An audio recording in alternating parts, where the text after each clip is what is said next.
Greetings, welcomes, and salutations. This is the Xbox wrap-up for Tier 3 patrons of the Xbox Expansion Pass. If you're watching on Patreon, thank you so much for supporting XEP at Tier 3. If you're watching later on YouTube, please consider supporting us over on patreon.com/the Xbox Expansion Pass. It helps keep the lights on, the content coming, and it's always appreciated but never expected.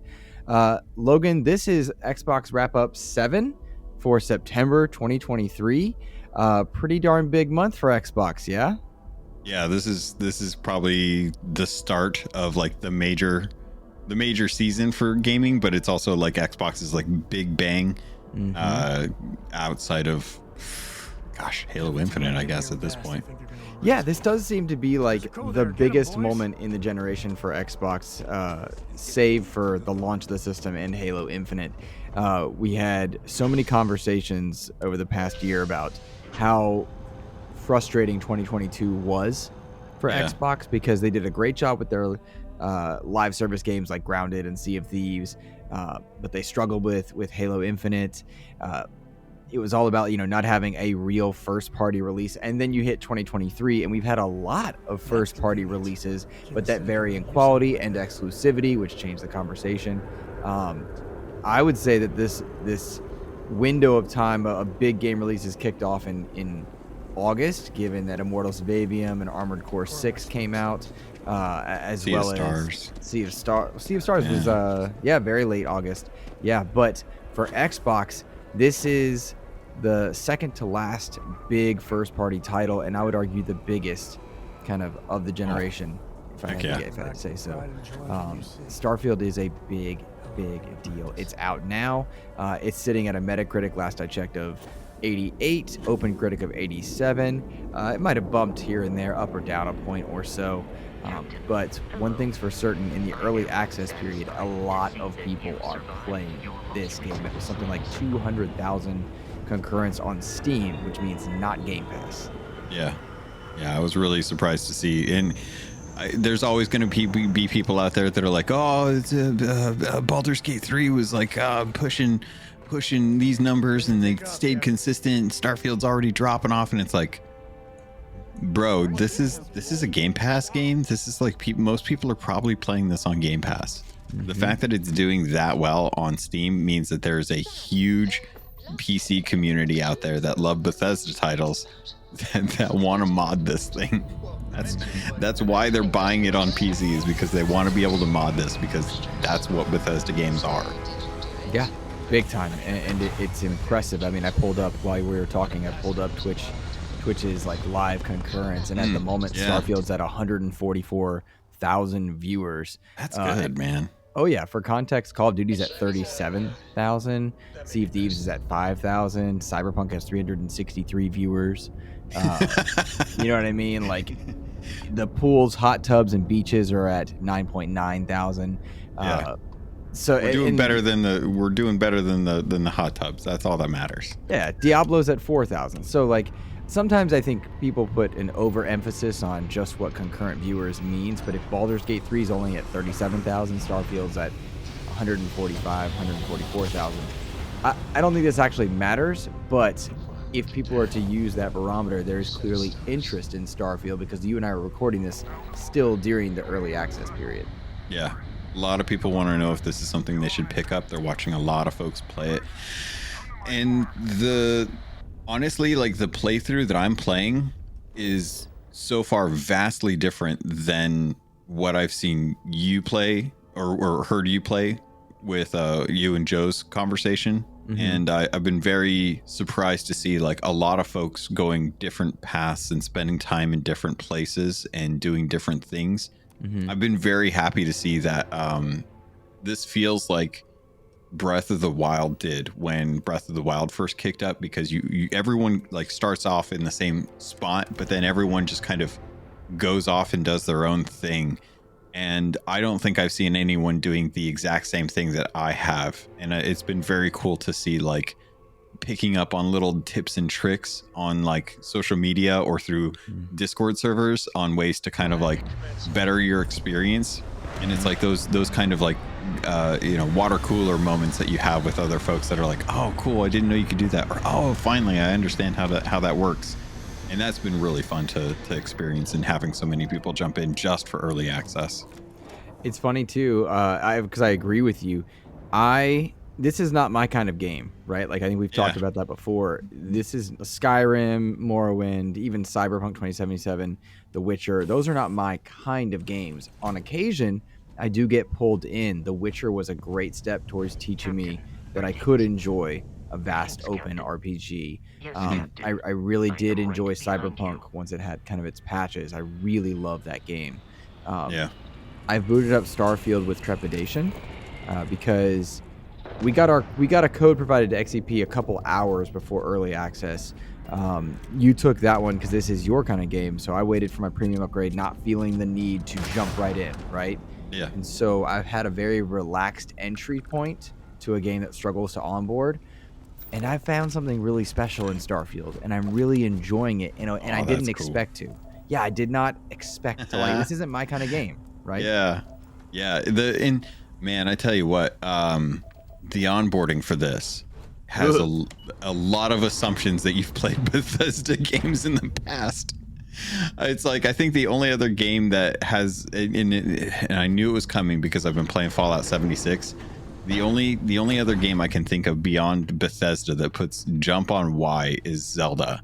And it's the weirdest thing. Like the top button, it's so weird. I even tried to I tried to change it, but B is attached to too many other things for like cancel and whatnot.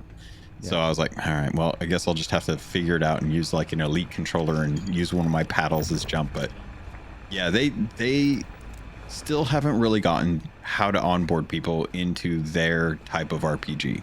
Mm-hmm. You really have to kind of be indoctrinated into it, or have, folks that you can kind of reach out to and ask. Because even with a lot of the stuff that I've come across, I know that there's ways to get around it, because this is effectively Fallout in 70 in space. If you've ever played a Fallout 3 or Fallout 4, the same kind of statuses or gear augments, all of that stuff, like the way that they build their RPG systems are all present in this, and they still have all the trappings of like encumbrance and skill points and getting into your quote unquote special to be able to add perks into things. And they really don't cover that as well as they could with like a system that kind of like walks you through, like, okay, we're going to get you straight away into how to do things. They kind of assume that you know how to do this, because I think you picked Vanguard, right? When you first picked up? Yeah. Did you pick up any of the traits that were for any of the reputations when you created your character? Pilot or something, mm-hmm. and I want to say outlaw. Mm-hmm. The idea that bounty hunters would be chasing me. Yeah. I picked that, and then I think I left the others blank because it has a really cool like get this, lose this, or it's like a perk system plus minus. Yeah. I didn't really want to be dealing with that because it was so new to me. Yep. This isn't my kind of game, so I picked outlaw. And to that effect, like I picked this setup that could make me be kind of a Luke Skywalker when he was a pilot kind of thing. Yeah. At least that was my intention. And I'm actually like, I thought I'd be more like tough and badass. All I want is to be nice to people. I can't even be mean to people in video games. Like I'm going around like, hey, we should talk about it, guys. Let's not fight, But I want to be shooting. I like the shooty games. I don't like talking games, but I'm like, hey, come on, guys, be cool, persuade. And I want to go guns blazing, but I don't. Like I don't want to be that character. I want to be Luke Skywalker who doesn't do that. That's so funny, dude. So yeah, I there's options when you first start off with the character that are like aligning yourself to either religions or different factions, and I'm like, nowhere before you even create the character does it break down like who these factions are. So it's like you could align yourself to a faction and then find out like, oh, I did not want to actually do that. That is not a. So they have a lot of kind of built-in systems that they're just assuming people understand based on past games. They also, to its credit and detriment, is the amount of lore and history that is built into the world before you even play it. Yes. And early on, if you go to the Vanguard, you can go through an orientation hall. Did you have this experience? No, I went full Freestar, so I went like Space Cowboy from the get-go. So, and never joined up with the Vanguard. So, like, I don't know if I did right or wrong, and I don't think there's an answer there, but you can walk through an orientation hall and basically see the history of the galaxy. And I got through a lot of it. And the whole time, and it's so funny that this keeps coming up, the whole time I'm like, this is Babylon 5. Like, I feel like I'm playing Babylon 5. I feel like I feel like, for anybody that doesn't know that reference, The Expanse is a second substitute to that. Yeah. There's a lot happening, and it's cool because I feel like I'm doing that, but like if anybody wasn't ready, there's a lot of intergalactic politics in play, enemy factions that are at play, aliens are in the game, but not the way that could be used in like a spoiler sense. Like it's from like the moment one they talk about alien DNA, like you could have that as a part of your character. So that's a nebulous term, you know? Yeah. That's that Fallout bleeding through, because in Fallout, like you get radiation and then you mutate and you get mutations for your thing. In this one, it's like alien DNA. And if you ever go onto a planet and you see like one of those steaming gassy vents that's like toxic and stuff, you can run up and you can like gather stuff from it. But if you stay in that gas too long, you get like choking hazards and stuff, and it reduces your health, and that's their radiation. That's how it lowers your health in that one and stuff. It's very much like Fallout, just with like a complete space skin on top. But it's funny that you're kind of running into the Babylon 5 Expanse style of the world, because my playthrough so far, and for anyone that's listened to XEP, kind of know I've already been about a day's worth of time into this. I am playing this as if it is it's kind of Firefly meets StarCraft 2 with a little bit of like murdering every bug I can find. So Starship Troopers. And I've been having a hell of a time, man. I've been running around with my cowboy hat on, and Ko, or Mr. Ko and his daughter, who if you've run into, hopefully you've had a chance to meet them, because they're just adorable. Space Cowboy. Yeah, quite Space literally. Cowboy. Yep. So I've been spending a lot of time on Cheyenne with the Freestar Collective, and just running bounties and running around. I've got my loadout. It's like a double barrel shotgun with a pistol and a rifle, and that's like my Western, Red Dead Redemption kind of. Joe was talking about the double barrel shotgun. I've never seen it. Yeah. I've never seen that gun. No idea. Good. It's pretty good. It's a double slug, or you can make it a double slug, but it's a pretty fun shotgun. Really fun when you're popping two big shots into a bug that has huge giant eyeballs and just falls over dead, and you're like, yep, I'm gonna drag this one over to this one, I'm gonna drag this one over to this one, I'm gonna get a big old trophy shot of me and a bunch of dead bugs. I don't think I've fought a bug. I don't think I've even fought a bug. Dude, I find them everywhere. I've been finding like weird creeper ones that look like they're from Horizon or from Starship Troopers, or like tons fat grubby looking ones. Dude, this is Starfield, man. I've been running around like in the wilderness I'm like stuck on an ice planet trying to do gravitational anomalies and stuff, and there's just bugs everywhere. So I've been running around this planet for the last like week in game, and like finding fracking stations and commandeering. Dude, I've commandeered 2 ships already. One of them's like a cool little small one that was like a Crimson pirate one. This other one's like this gigantic cargo ship one. So now like and you can go commandeer these ones that are just on planets, and then you fly them off and you go land them somewhere else, and it becomes your main one. But you can always kind of go back to the frontier one. And I've been like getting ships at this point, because I want more ships. I have no ships except for the frontier. I want ships. That's what I thought this game would be.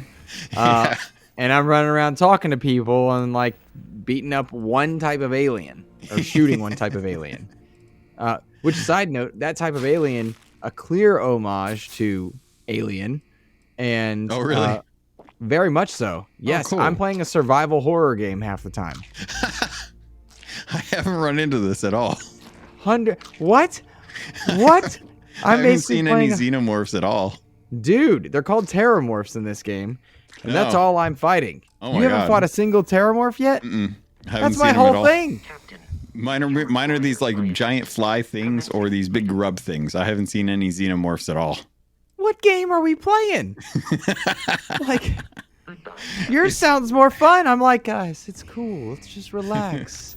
You know? Oh no. I went to Cheyenne Planet, and I think that's what it's called. And it's where the Freestar Collective's like base is, and it's straight up just like a Western town. And I land there.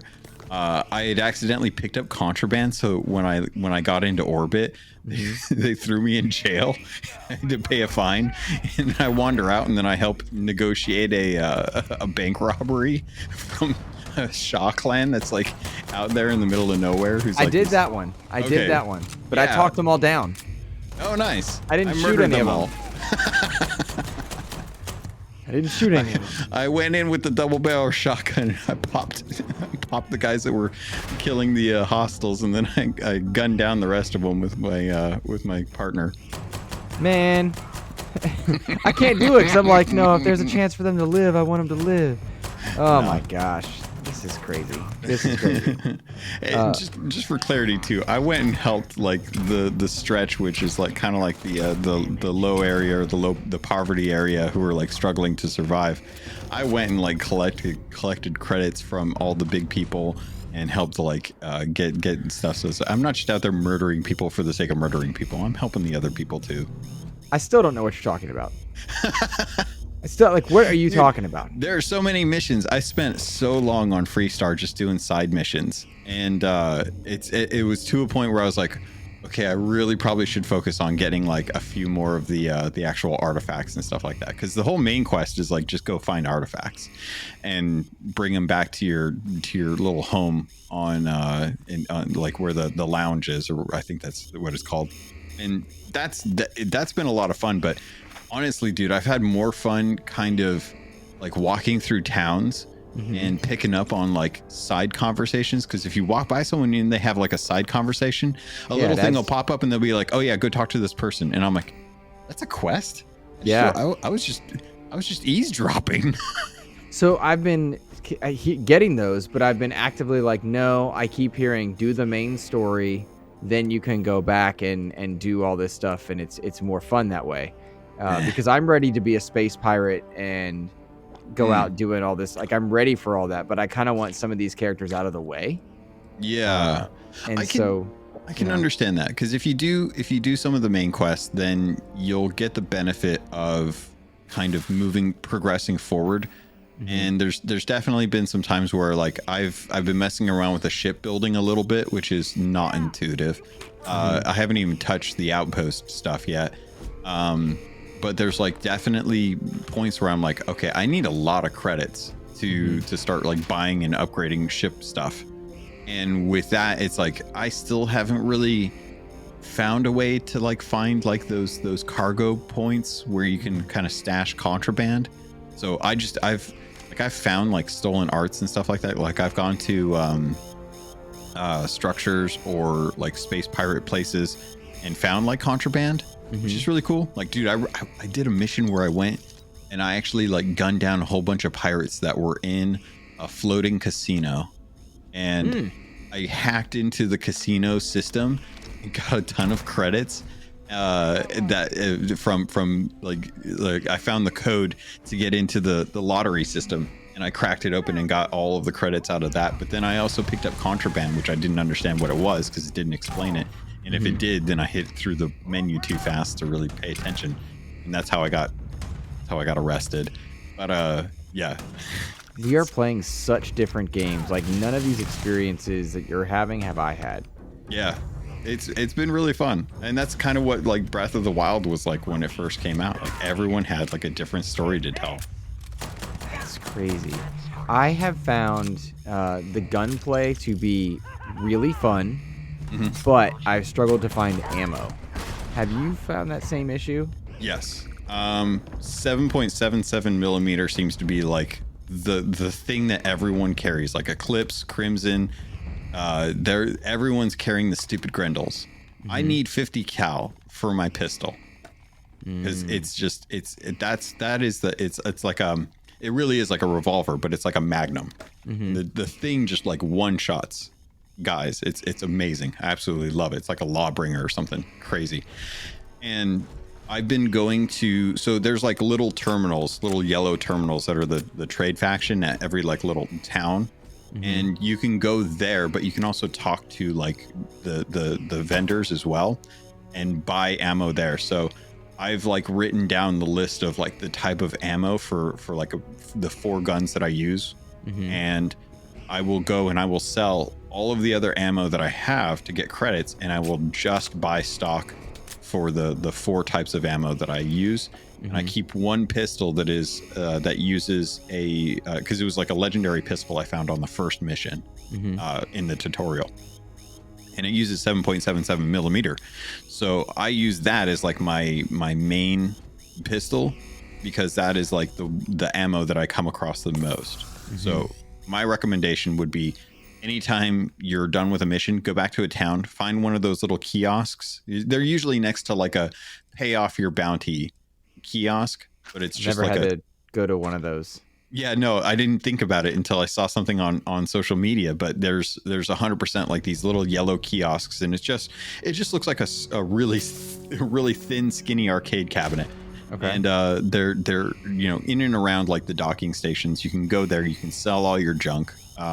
Encumbrance is a real pain in the butt in this game. I hate it. Yeah. The companions help because you can just shove all your resources and stuff onto them. You just got to remember where it is, and if you want to build anything, there's a whole building crafting system in this game that is tedious. Again, Fallout. If you've ever played Fallout, it's exactly the same type of system. But like you can go and sell all your junk. Anything that's miscellaneous outside of digi-picks, I would sell, and the resources I would just put on companions and try and find companions.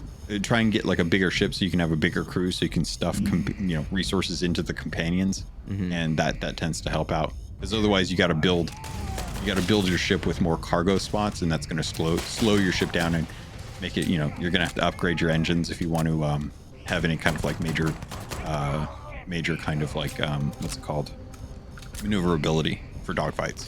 I have so I'm again 13 hours in. What do you mean? Just that you have 12 hours in, and it doesn't feel like you've really like scratched the surface of. Sure doesn't. Barely scratched the surface of this game. Sure doesn't feel like I have, and it's kind of frustrating if I'm being honest with you. Yeah.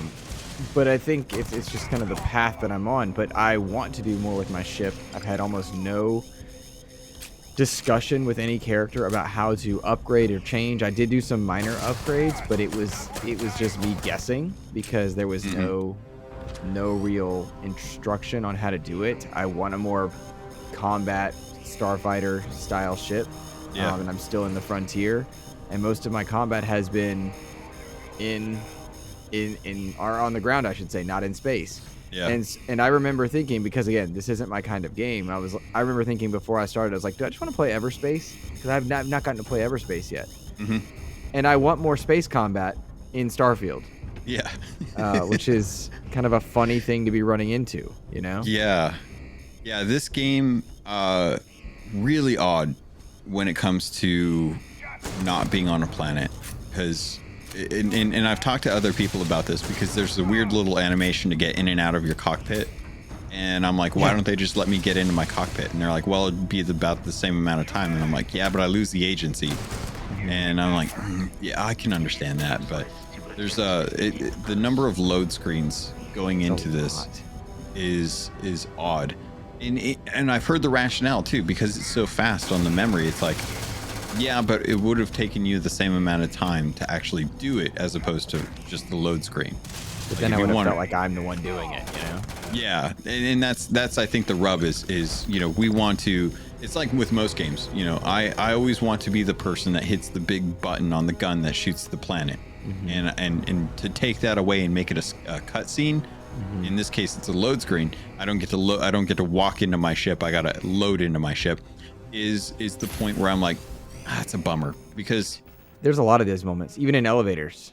Yeah. You know, like click the button and then just fade to black out, and we're here. And it's like strange. And there's pros and cons, because as this game grows older, you will see this be less of a pain point, because memory speeds will be faster, processors will be faster, graphics cards will be better, and load screens will be a lot shorter.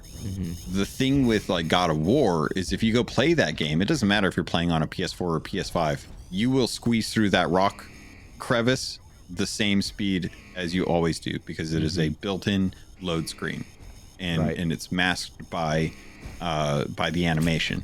So you will never get around having to go through that. Whereas if that was just a load screen, after a certain point, technology will make that completely null. Like it won't even factor into your brain, because it'll be so quick. So those are like little perks like that. Like, yeah, right now we're seeing a lot of them. But you know, as time progresses, that's why Anthem feels so good on a Series X. Yeah. With all the load screens that it has, the load screens were painful on an Xbox One. Yeah, they were. Now it's actually not that. It's not nearly as painful as it used to be. Right. Fully agree. I agree. I've said this to a few people, and I don't want it to get misunderstood, but I really think that when this game's been out for 6 months and it gets a nice Cyberpunk level update, it's going to be that much better. Now, that implies that it's as rough as Cyberpunk was at the start, and it's not. This is a very smooth game that has a lot of loading screens, but they're all very, very, very fast. I think some of this could be streamlined. I really hope they get an alternate control scheme in there where you're not just adjusting your bindings and you might lose a functionality. The menu system, I found myself agreeing with Paris Lilly. I saw like a mini clip of him saying it needed an overhaul. I think it's true. I'm really surprised at how poor the menus are and the item management is. For a team that's so advanced, it does surprise me. And I think my gripes with that are very justified. It's very obtuse to figure a lot of stuff out.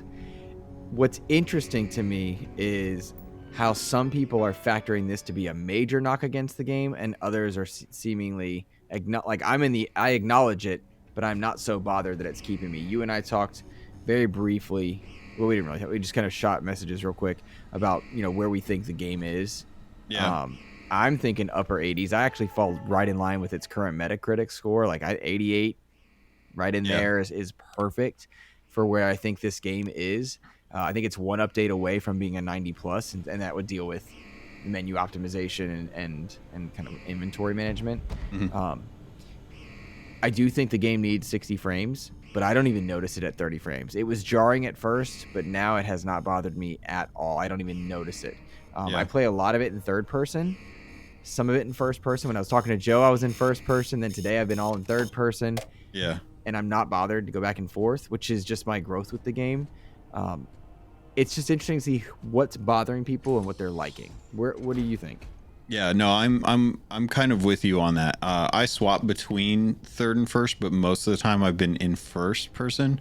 And I do the same thing with like Fallout 76. Like when I'm in my power armor, I will tend to be like in first person unless I'm with a bunch of enemies, at which point I will switch to third person because it's easier to hip fire a gun like that or big guns in third person. Same thing with Starfield.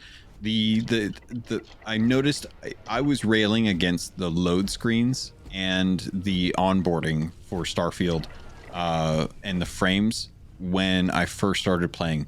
Now that I'm in about a 24-hour, I think I'm at like 26 hours or something like right now, but that's mostly just because I've been gone most of this weekend.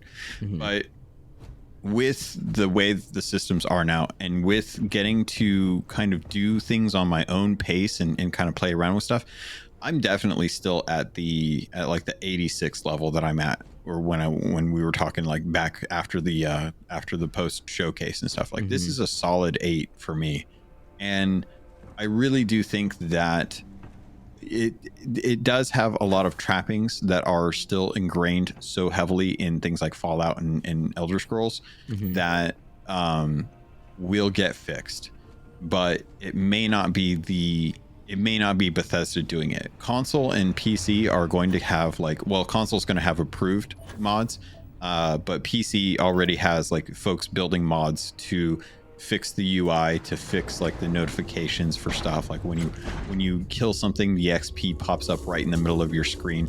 There's already a mod out that has that moved down to the lower third of the screen.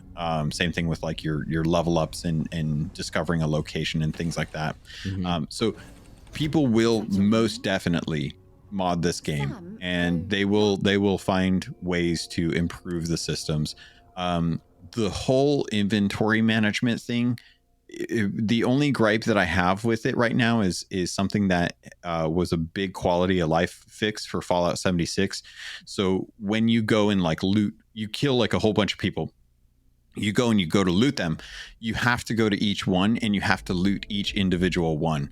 In Fallout 76 recently, they introduced a loot all corpses, and it has like a tab system at the very top, but when you hit X on any of the mobs, it will pull up everything that is in the vicinity, and it will show you every single one. So if you've killed a whole bunch and you just want to loot the ammo off of them, you hit X and it opens up the menu like it normally would, but then it shows you all of the loot from all of the corpses all in one list, and you can just go through and pick up all of the ammo because it's all like this is one a mod. thing. No. This isn't base Fallout 76, but it was a quality of life. I was thinking somehow I missed it for Starfield. Yeah, no, Gotcha. but that is something that, if it makes its way to Starfield, will be a huge quality of life fix, because it's the one thing that I think Fallout 76 added to the game post-launch that should most definitely come over to Starfield, just to make it easier, because it's too easy to kill a whole bunch of mobs and then have to run around and pick up the one thing that you care about on them, which is just the ammo. So I'm hoping that comes. I think there's a lot that needs to happen, and the funny thing is, because we're in early access at the time of this recording, we're 1 day away from, I think, the game going, full bore. Yeah. I'm really interested to see how everybody feels once standard Game Pass users get their hands on it, once standard edition purchasers get their hands on it. What will the narrative of this game be? Because Skyrim has a legacy that I've never played Skyrim past like the first hour. No interest, right? Same. But yeah, like I don't care. But so many people do, right? Yeah. And I'm really curious to see if Starfield will have the legs, because all signs point to yes. But what does that mean, right? Nobody remembers Mortals of Avium. That came out 2 weeks ago, 3 weeks ago. Diablo 4 torched its ability to be long-lasting with the majority of users with Season 1. Even if they get it back, you can't put the genie back in the bottle, right? Yeah. What will the legacy be for Starfield? I'm really curious to know, because this is the best year in video games ever. Bar none, without a doubt. I stand by this. I will die on this hill. When I look at like game of the year, right? And mind you, I'm 12, 13 hours into Starfield, so I don't even know, but I put it on our list there. Like, how does this stand next to Resident Evil 4, Dead Space, Tears of the Kingdom, to a Diablo, to a Hogwarts, to Baldur's Gate, Jedi Survivor, Street Fighter, Mortal Kombat's on the way. Where it's hard. Yeah. What's the legacy of Starfield? And 3 days in? No idea. There's too much. And that's the crazy thing, dude. Like, I'm so glad that this game is coming out in September, because I think it's going to take till November for folks to find and discover everything that this game really has to offer, to have a good gauge on if this is actually going to be as good as it's propped up to be. Because right now I'm having a ton of fun doing it. Like, and it sucks too, because I've been so invested in Fallout 76 that I've been like, oh man, there's like seasonal stuff going on right now. There's new content in Sea of Thieves that I'm like, okay, cool, I did it. I still have stuff I need to go do it, but I've been having a lot of fun in Starfield that I want to like explore and push through and try and find stuff. Like I'm still really trying to get enough enough credits to be able to really like start playing around with shipbuilding and stuff like that. And I'm still looking for the perfect planet to build an outpost on, because that outpost to me is going to be like a second home. Like I'm going to go there and I'm going to do a bunch of stuff and whatnot. And I've been having a really hard time with the crafting system, with the shipbuilding, with the outpost stuff, because it's so dense. And I think it's going to take till the end of the year for me to really feel like comfortable with that. But it's so hard because it's like, there's so much coming out, dude. There's like Alan Wake, there's Assassin's Creed, there's Cyberpunk updates, there's so many Spider-Man, there's so many games that are coming out for the rest of this year that if Starfield was the only game that came out, I would feel more comfortable not wanting to rush it. But I really want to try and see like where this game can go, where I can find my perfect playthrough. And I'm already seeing people roll credits on this, and I'm like, well, how the hell are you just rolling credit? You're just beelining the story, like, and then they're gushing about New Game Plus, and I'm like, dude, this is nuts. What kind of game is this? So I don't like, when it comes to Game of the Year, how are we even supposed to really judge this game? It's so big. I'm really glad the codes went out as early as they did for this game to so many people. It wasn't us, but like a lot of people that are in that like voting for Game of the Year, or they're on panels, they're gonna have the chance to do what you're talking about, because you have talked about so many things today in your experiences that I've not even glimpsed, right? You've doubled the amount of time I have roughly, but still, like, I've not even had a glimmer of building my own ship, you know, barely even upgraded the Frontier. And the fact that people were able to start this sooner is a good thing. Some of these games are so massive, and when you have titles like Alan Wake on the way, like Mortal Kombat, like Cyberpunk, Mirage, Motorsport, even like Lords of the Fallen has a chance to take some eyes away, because the footage of that looks so good. The Game of the Year conversation is going to be really, I think, layered in this year in a way that, you know, a few years ago we were like, Jedi Fallen Order got screwed. You know, is Forza Horizon the one? Yeah. Now it's like, no, these are all these games, and these are legit contenders. You could put Street Fighter in a conversation for Game of the Year, and it would make it. You got a shot, right? Yeah. But like next to all these others, it's, I don't even know, man. And I don't know how you and I are going to navigate. We don't need a Game of the Year, but like just navigate coverage for some of this. You know, and we've talked about this. Like Immortals of Avian, we were lucky on, but we missed Armored Core 6, right? Yeah. I don't think either of us even glimpsed at Age of Empires 4 or Sea of Stars. No. Right? No. We did have a good conversation about CS. Like Kevin Ainsworth, he kind of sold me on Sea of Stars, especially with the length of the game. And just some of the conversations that we had as far as like the ease of onboarding it and stuff, because I know like you and I, we're not RPG guys, like typically when it comes to turn-based RPGs. Like turn-based is too slow for us. We need run and gun. Yep. And his conversation around that was just like, okay, I'm kind of sold on that, but I can't see how you wouldn't want to talk about that game when it comes to Game of the Year. Because it's the perfect pixel game. Like people thought 2D was dead, and it's just insane to think about a game that looks that good is like in the running in my mind of like Game of the Year, alongside things like Resident Evil 4 remake, Tears of the Kingdom, Baldur's Gate 3. You know, I was thinking the other day, it was like sequels. It's so easy to. That's a stupid statement. Let me back this up. In theory, it's very easy to let a sequel to a successful game be successful, right? Yeah. Ragnarok didn't turn anything on its head. It stuck with more God of War. You got a great game. Tears of the Kingdom stuck with more Zelda, more Breath of the Wild. You got a great game. Spider-Man, Miles Morales was just more Spider-Man. You got a great game. You know what I mean? Yeah. The kicker is it doesn't have that special feeling and that special vibe to stick with you. Everybody felt the first God of War in 2018. They felt Doom 2016, but not Doom Eternal. They felt that first hit. And when you look at the Game of the Year conversation, I don't think people feel Tears of the Kingdom the same way that Breath of the Wild hit. You know? The sequel doesn't always catch Yeah. the same way in a year like this. In a different year, I think it's a different statement. Yeah, it's interesting to see like where the zeitgeist goes, because it feels like this year it was Baldur's Gate 3. It feels like everyone was just like, whoa, what's a Baldur's Gate? And why is everyone bald? That's so crazy. And they're super thirsty for all the characters in there. And I think that's where the zeitgeist has been this year, which is nuts considering FromSoft released a game.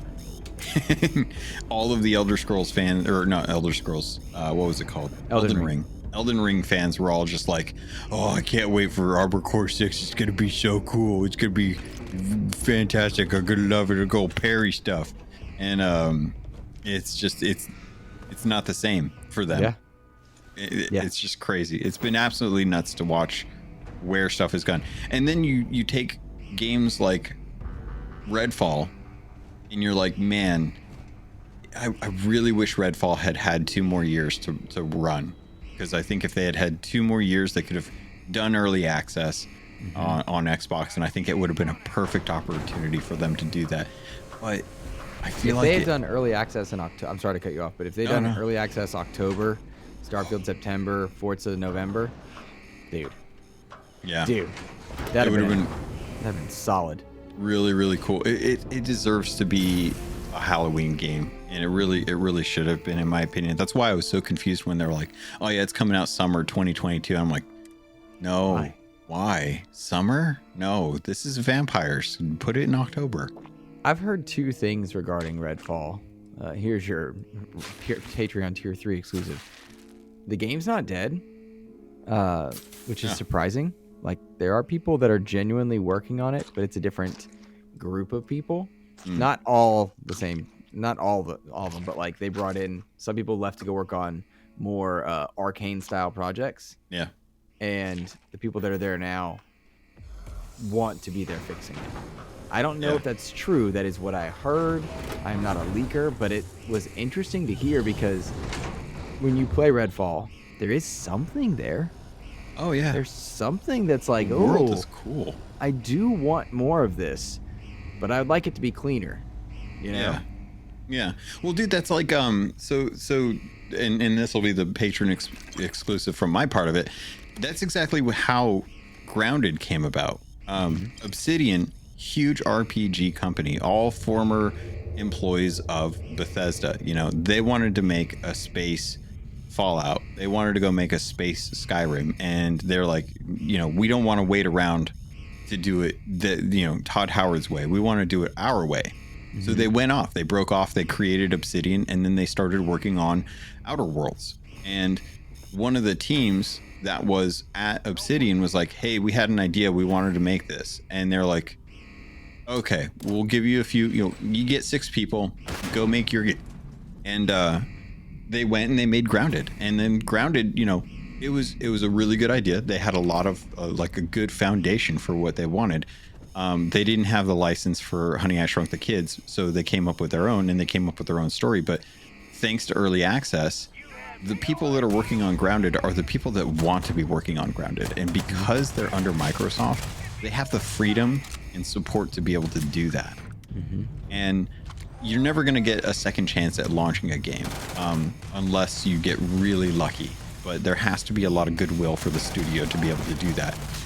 So Redfall has an opportunity to do that, but they have to nail a couple things down. They have to really fix a lot of the issues with AI. They have to really fix the boss battles. They really have to introduce new cool characters that are for the DLC, and they really have to bring in the mode that they promised after launch, which was the 60 frames per second mode.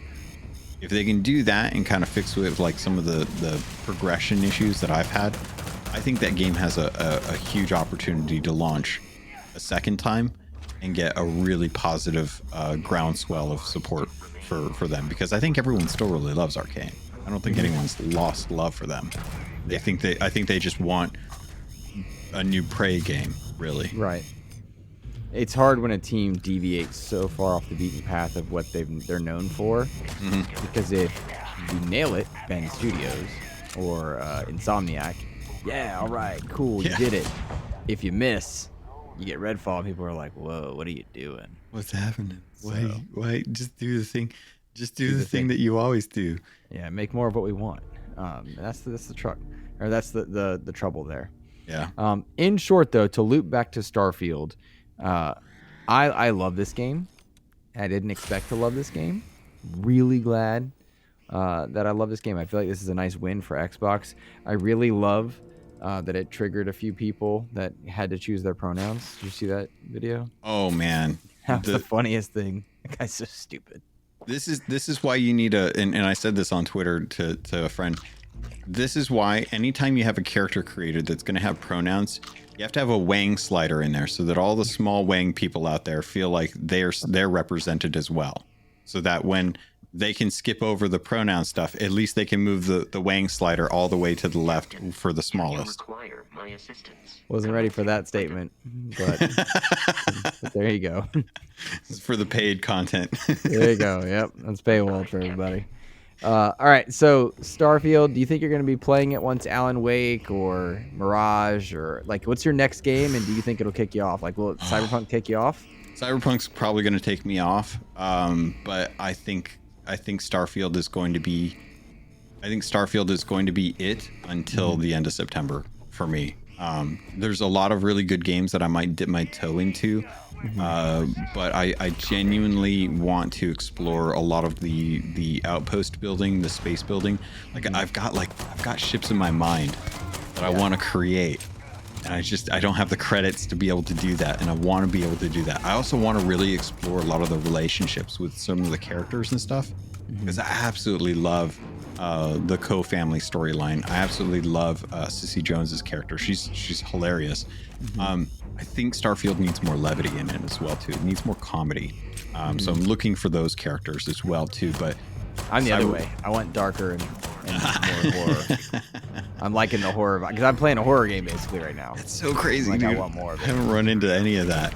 But yeah, I think Starfield is going to be the main game that I'm spending time with until I have to go check out the Phantom Liberty stuff, because I already know Cyberpunk. I already know I'm gonna love it. I'm gonna start off with a fresh save when Phantom Liberty hits after the 2.0 update, because I don't necessarily need to jump back in at the 2.0 update. I'll start when give myself more time for Starfield. But I can't even think of any games right now that are in September that I'm like, oh yeah, I'm gonna go jump on that, because I'm like, nope, it's all Starfield all right now. For me, it's all Starfield until Alan Wake or Spider-Man. Like, which one's first? I'm looking. Probably Mortal Kombat. I think I'll play for coverage because I like fighters. Dang it! Mortal Kombat, I'll play for coverage. But then in October, Sonic, Spider-Man, and Alan Wake are all there, and it's like, well, I love all three of those. Man. Alan Wake, I'm so excited for. Spider-Man, I feel like is going to be more Spider-Man. Yeah. So, like, I know what I'm getting. I might get it and not play it right away and still be okay with that. Alan Wake, I'm playing right away. Sonic will be a game that I get, play some and whatnot. And then who knows what I think we're on the list to get Forza. We'll see. How much time do I put into a motorsport? Like Horizon, I'll play a lot. Motorsport, I don't know. I'll be very curious if there's something in motorsport that hooks me. Same. Because I think you and I can agree we're more arcade racer, like Horizon. I think that's more our jam. But respect where respect is due. Motorsport looks like a beast of a racing game that like deserves the upper echelon of conversation when it comes to game of the year. I want to stand by that. Yeah, I want to experience it, but it's going to be one of those where I'm like, all right, what did Luke Riley say? He's the expert on racers. Yeah. Like, what is such and such? What does Ains think? He loves cars in every way. Like, I want to. It's kind of like when we talked to Kevin Ainsworth about Sea of Stars. Like, I need his input because this isn't my realm. And I've always been really happy 100%. with how we talk about what our realm is with our audience, which is dope. So yeah, and likewise too. Like, if there's conversations to be had about games that are not our jam, I'm always interested in hearing, like, if we can grab someone. Like, it was good to hear Joe's perspective on Starfield, coming from someone who loves Bethesda games but knows that this is like an Xbox exclusive, and hearing his passion for, you know, getting to jump into this and stuff was really fun. So I like knowing that there are friends of ours out there that have that kind of understanding that we'll get a chance to actually do and chat with about these kind of games. Agreed. Well, listeners, if you have enjoyed this episode of the Xbox Wrap Up, we appreciate you so much. Thank you for supporting XEP. If you were watching later on YouTube and just looping back to this one, thank you guys for watching. Please feel free to click like or consider supporting XEP over at patreon.com/Xbox Expansion Pass. Sincerely, it's such a wonderful community, and we are privileged to be a part of it. Always appreciated, but never expected, and it's just awesome. So yeah. All right, Logan, let people know where they can find you. You can find me over on X or /Twitter at CAPT_LOGUN. The best place to get in touch with me, though, is going to be in the Starfield chat on the Xbox Expansion Pass Patreon Discord. That is where I've been posting any of the little tips and tricks that I can find online that are or shared through other Discords. They're all getting dumped there, so keep an eye out there. And you guys can find me on Twitter, X, socials, all of them at Insipid Ghost. And of course, support XEP on your platform of choice. That's it for us. Have a great rest of your week. Take care.